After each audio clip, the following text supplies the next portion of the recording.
경남 지역 이슈를 분석하는 시간 헬로 이슈 토크 시작합니다. 최근 보름 동안 경남 창원 진해만 일대에서 정어리떼가 잇따라 폐사한 채 발견돼 각종 의혹이 불거졌습니다. 이례적인 집단 폐사에 국립수산과학원이 원인 조사에 나섰고 최근 그 결과가 나왔는데요. 앞서 제기된 의혹들에 대한 설득력 있는 해명과 이해 시간이 필요해 보여서 오늘 이 시간 결과의 내용과 함께 의혹들을 차근차근 분석하는 시간 마련했습니다.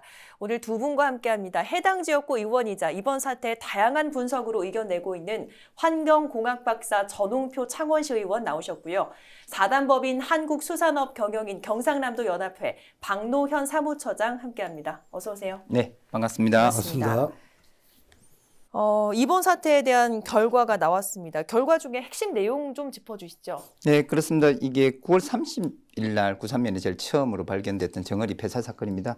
이 사건이 일어나고 나서 10월 4일부터 10월 7일 기간 동안 그 범위를 넘어선 기간에서 조사를 했지만요. 종료된 네. 기간은 10월 4일부터 10월 7일까지 국립수산과학원에서 조사 원인을 파악하기 위해서 조사를 했습니다. 그 결과 9월 30일 날 최초 신고가 들어왔고 그다음에 10월 초까지 10월 17일까지 군데군데 죽어나왔던 정어리떼 사건이 있었습니다. 조사 네. 결과를 요약해보면 이번 200톤 가까이 정어리가 죽어나갔던 것은 마산만 진해만 인근의 빈산수 수계 때문에 정어리가 대략 몰살되었다라는 게 주요 내용입니다. 이 내용에 나오게 된 근거는 조사 지점에서 빈산수 수계가 수심 4m 이하에서부터 좀 발생한 곳이 여러 군데 있었고 네. 그다음 수거된 정어리들의 사체 분석 결과 중금속이나 다른 오염물질에 대한 요인은 없었다. 그리고 적조 미생물에 의해서 유해성 적조 미생물 때문에 죽었을 거라는 추론도 있었는데 거기에 대한 유해성 적조는 발생되지 않았다. 그리고 해류의 이동 모델을 돌려본 결과 바깥에서 안으로 밀려 들어오는 상황은 적히 드문 시기였다. 그래서 죽어서 들어온 것보다는 빈산수 수계 때문에 죽었다는 것으로 10월 18일 날 결과가 나왔습니다. 그렇군요. 자, 9월 30일 처음 발견이 됐으니까 이제 사체떼가 발견된 지 한 3주가 되는 건데 지금은 어떻습니까? 아직도 나오고 있습니까? 지금은 소강 상태였는데요. 불과 며칠 전까지만 해도 좀 군데군데 떠올랐습니다. 9월 30일 날 구산면에서 발견된 이후 10월 2일, 10월 1일 이 기간에 3.15 해양 누리공원에 덮쳤습니다. 네네. 이것 때문에 수거된 양은 그 한 3주 동안에 한 200톤 넘게 200톤. 창원시가 여러 기관과 함께 수거를 해 놓았고요. 이 기간 동안에 사체가 썩으면서 원래 그 어류가 썩으면 냄새가 상당히 나쁜 냄새가 나지 않습니까? 그래서 그것 때문에 시민들은 공포와 두려움을 겪고 그다음에 생활에 불편함을 느낄 정도로 마산 지역에 이 의류 폐사 때문에 큰 사건이 있습니다. 그리고 전국적으로서는 미스테리한 사건으로 좀 두려움을 주기도 했던 그런 사건이 발생했습니다. 그러니까요. 정말 많은 보도가 됐었는데 자, 이번 사태에 집중 보도된 지역은 마산만인데 이 지역에 국한된 게 아니라고 들었습니다. 어디까지가 이번 피해 지역이라고 봐야 될까요? 예, 언론에서 보도된 것처럼 마산 구산면 일대가 피해가 가장 심각했습니다. 저희 마산 수산업 경영인 단체에서도 생업을 포기하고 현장에서 수거 작업을 열심히 하였고 그리고 마산 진해만 뿐만 아니라 지난달 30일 거제 사등면 성내공단과 네. 금포마을 바닷가에서도 정어리 사체가 발견이 되었습니다. 그 당시 언론에서는 선박의 어창에서 버려진 것으로 보인다고 추정도 하였고 그 이후에는 거제에서는 정어리 사체가 추가적으로 발생하지는 않았지만 마산, 거제, 진해만 일대가 피해 지역이라고 볼 수 있을 것 같습니다. 네. 어쨌든 이번 조사 결과가 나왔는데 이 결과 듣고 어떠셨습니까?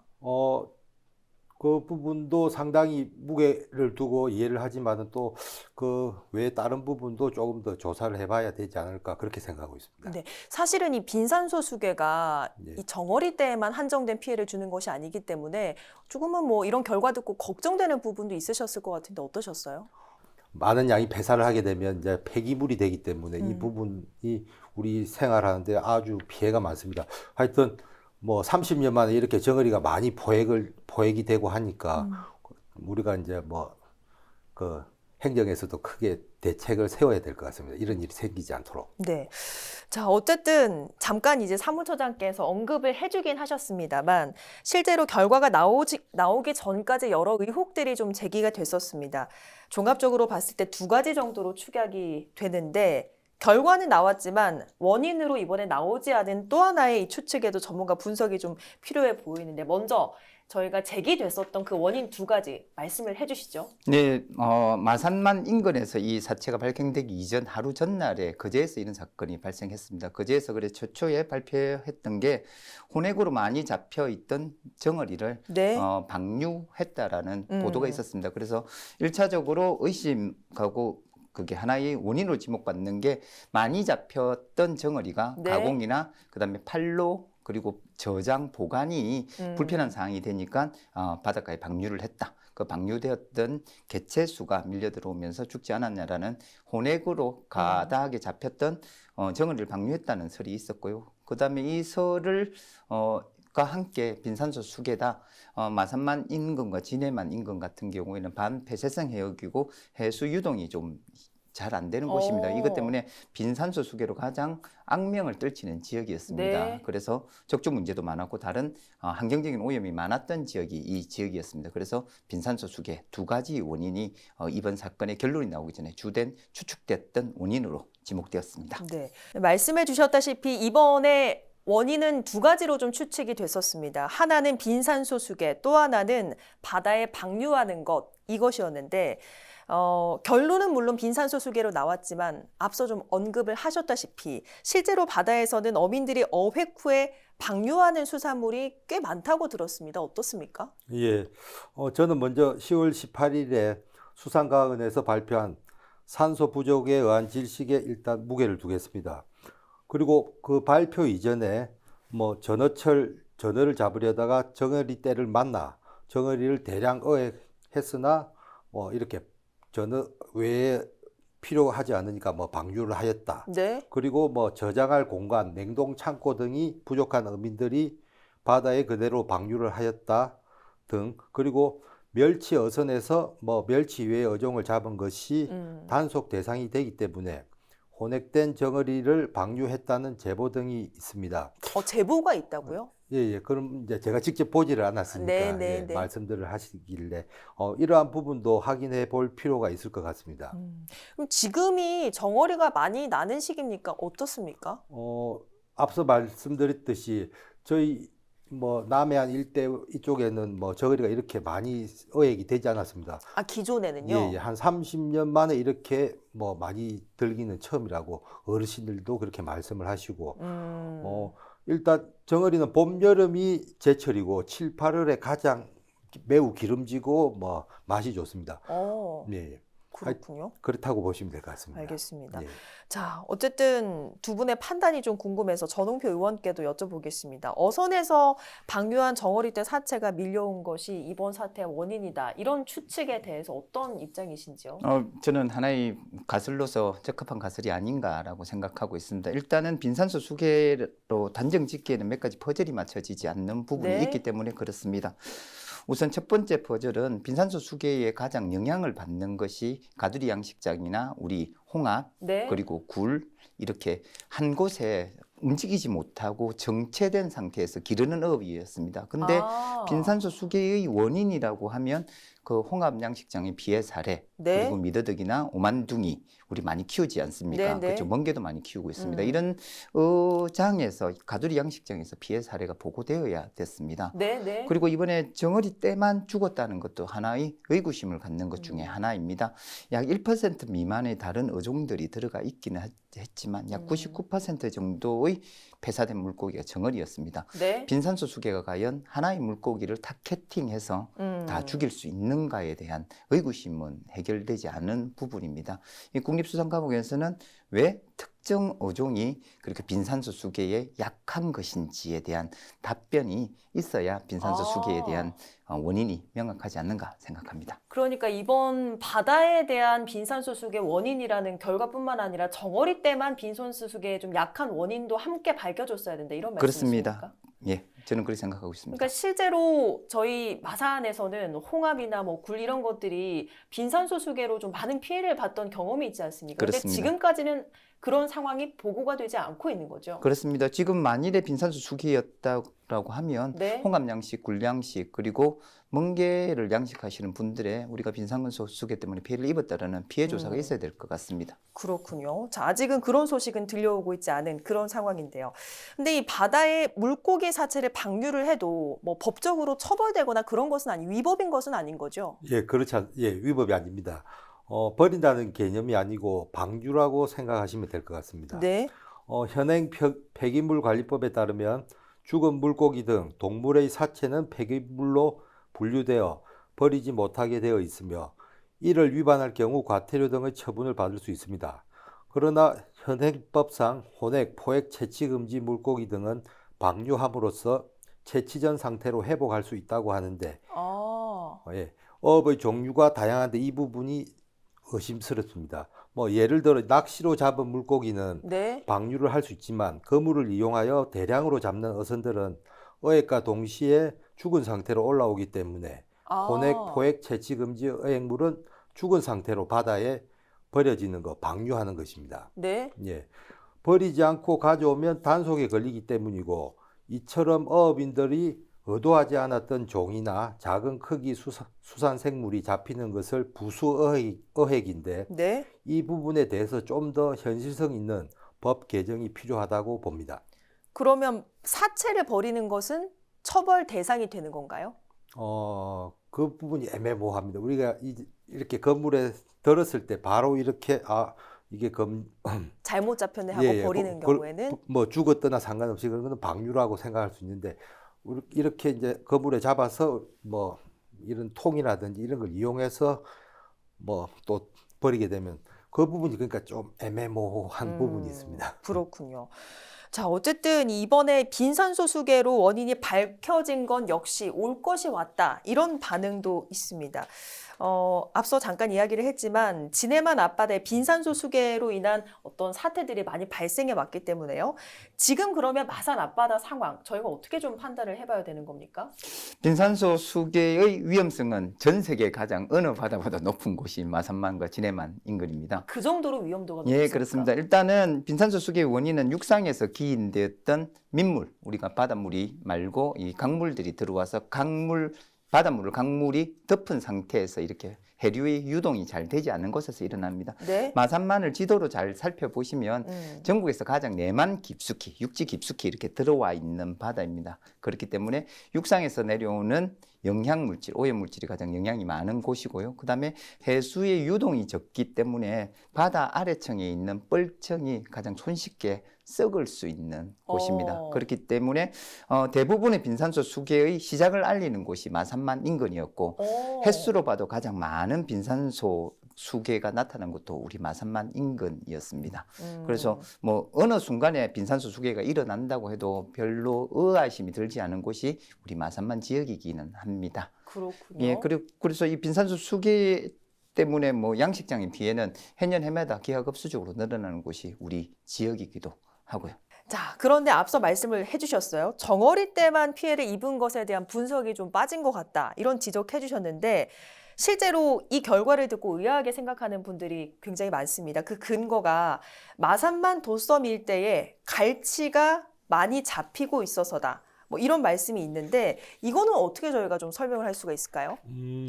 예로부터 진해만과 수도, 연도 일대는 한류와 난류가 교류하는 수역으로 각종 어류의 서식지와 산란장으로 황금어장이었습니다. 조선 후기 우회이 어보에서도 1800년을 전후한 무렵에는 진해지방 해안에서 정어리가 많이 잡혔다고 합니다. 이번에 남해 및 제주 연안의 정어리 치어들이 해류를 따라 동해로 이동했어야 하나 냉수대, 저수온 등 여러 이유로 진해만에 갇히게 되어 갈치대의 먹이가 형성이 되어서 네. 갈치가 풍년이 되지 않았나 생각을 합니다. 네. 자, 이 지점에서 궁금한 것이 일단은 빈산소 수계로 피해를 입은 것이 정어리 때가 99%다 이런 말씀 주셨습니다. 그러면 순차적으로 피해를 입을 수도 있는 것인지 빈산소 수계가 원인이라면 혹은 동시에 이런 피해가 발생해야 맞는 것인지 그 부분이 좀 궁금한데 어떻게 보세요? 빈산소 수계로 확정이 된다 그러면 다른 의료들도 피해를 입어볼 확률이 동시에 입었어야 된다. 예, 그렇습니다. 어떻게 보십니까? 뭐 동시에 입을 수도 있고 뭐 정은이 같이 이렇게 밀집 네, 뭐 네. 좁은 곳에 밀도가 많이 이렇게 어군을 형성해서 다니다 보니까 빈산소 지역 수계 지역이 뭐 강범위하지 않아도 집단적으로 뭐 폐사할 수도 있을 부분이고 뭐 이런 부분이 다 사후에 검사를 해서 우리가 이제 결과가 나오는 부분이기 때문에 네. 바다는 뭐 어떻게 단정 짓기가 어려울 것 같습니다. 이 부분에 대해서는 두 분 의견이 조금 다르신 것 같습니다. 어쨌든 당초 계획보다 결과가 좀 빨리 나왔습니다. 초유의 미스터리 이런 이야기도 있었는데 약간은 그래서 허무한 결과, 너무 빠른 결과다. 뭐 이런 이야기도 나오고 있거든요. 좀 당초보다 빠른 결과 발표, 여기도 좀 이유가 있다고 보십니까? 예, 그 아나운서님께서 말씀드렸는데 초유의 미스테리 사건 네네. 이게 방점이 아닌가 싶습니다. 사람들이 미스테리라고 하면 암흑에 갇혀 있어서 결론이 없이 많은 추론들을 내고 있습니다. 그 추론에 대한 확산을 막고자 했던 게 그게 국립수산과학원의 의도가 아닌가 생각합니다. 그리고 네. 지금 국회에서는 국정감사 기간입니다. 네. 해양수산부 국정감사가 곧 10월 21일 날 개최될 예정입니다. 네. 분명히 국회의원과 여러 사람들은 이 사안에 대해서 궁금증을 유발하실 것이고 여기에 대해서 답변을 내놓으려고 하면 어느 정도의 결과가 이 시점에 나와야 되지 않을까 생각합니다. 국정감사에서 어쨌든 얘기가 나올 것이 예상이 되기 때문에 좀 빠른 조치를 한 것이 아닌가. 예, 이것은 근데 제가 판단하기에 그렇다는 네, 것이지 네. 뭐 결과적으로 왜 빨리 내었습니까? 원래 10월 24일 날 예정 네. 있는데 그건 제가 확인을 안 해봤는데 제가 만일에 이 관계 기관인 같으면 그런 사유로 결과를 빨리 냈다. 첫 번째 미스테리한 사건은 아니다. 결과가 네. 원인과 결과가 있었던 사건이다. 그리고 국정감사에서도 이런 원인과 결과를 말해야 될 입장에 놓여 있었던 사건이기 때문에 바르게 발표하지 않나 추론하고 있습니다. 네. 자, 어쨌든 이렇게 원인이 나왔으니까요. 앞으로 예방책과 사후 대책 수립이 필요할 텐데 어떤 좋은 제안이 있을까요? 산소 부족에 의한 질식이 원인으로 본다면 우리 바다에 대한 전체적이고 넓은 범위에서 정책 고민이 필요합니다. 뭐 향후 이와 같은 정어리 사체뿐만 아니라 또 다른 해양 폐기물 등 발생할 수도 있을 것 같습니다. 네. 때문에 행정에서는 예산을 반영하여 어업 현장에 있는 수산업 경영인 단체 등을 모니터 요원으로 활용해서 발생 즉시 대처할 수 있도록 하는 것이 2차, 3차 피해를 막을 수 있지 않을까 생각합니다. 아울러 전문적으로 해양 폐기물을 수거할 수 있는 장비나 업체도 필요할 것 같습니다. 네. 자, 창원시 의회와 창원시 역시 이번에 나왔던 이 원인을 바탕으로 세밀한 대책을 좀 세워야 될 것으로 보이는데 또 이번 사태로 주민 불안감이 굉장히 컸습니다. 그런 것들 해소를 위해서 주민들께 또 이해를 요청하는 그런 사안도 좀 필요할 텐데요. 현재까지 거론되는 계획들이 있습니까? 네. 저희 창원시는 이번에 정말 큰 홍역을 치렀습니다. 이게 떠내려온 사체 때문에 그 냄새가 그 악취가 정말 괴로울 정도로 그렇습니다. 그래서 환경부에서 만일 강에서 이런 사건, 의료의 대량 폐사 사건이 있으면 환경부가 컨트롤 타워가 되어 있습니다. 그것은 법적으로 대규모 수질 오염 위기 대응 실무 매뉴얼을 환경부에서는 가지고 있습니다. 네. 그런데 해양수산부는 이런 매뉴얼이 없습니다. 그래서 의류가 바다에서 의류가 대량 폐사한 사건이 되면 누가 어느 해역에서 누가 치울지에 대한 명확한 책임 소재가 드러나 있지 않습니다. 그래서 법적으로 해역에서 발생됐던 이런 의류는 누가 치울 것인가에 네. 대한 이걸 법제화해야 될 것 같습니다. 그리고 또 하나의 원인으로 지목된 혼액에 대한 문제입니다. 어민들이 어업 활동하면서 어쩔 수 없이 잡혔던 혼액된 이 어류를 그냥 버린다는 말이 좀 죄송하지만은 방류해야 되는 것이 맞을 것인가 아니면 네. 이것을 다시 자원화하는 방향으로 가야 될 것인가에 대한 고민을 좀 해야 될 것 같습니다. 그래서 창원시는 수산물 유통, 가공에 대한 정책을 마련해서 법이 허락하는 범위에서 혼액된 제품을 가공 상품화 시킬 수 있는 방안도 좀 모색해야 될 것 같습니다. 그리고 이번에 대정부 건의안을 만들고 있는데요. 해양 폐기물, 즉 죽은 의류를 신속 정확하게 처리할 수 있는 관계기관에 협동할 수 있고 협력할 수 있는 방안도 마련해야 될 것 같습니다. 이런 일이 두 번 다시 발생하지 않도록 창원시와 창원시의회도 최선의 노력을 다하겠습니다. 네. 자, 원인이 나왔습니다만 중요한 건 앞으로 이런 일이 반복되지 않는 거겠죠. 주민들 걱정 덜어줄 수 있는 방안 제시되길 기대해 보겠습니다. 두 분 오늘 말씀 고맙습니다. 네, 고맙습니다. 네, 오늘 방송 여기서 마치겠습니다. 오늘 방송은 유튜브 채널 헬로 경남에서 다시 보실 수 있습니다. 함께해 주신 여러분 고맙습니다.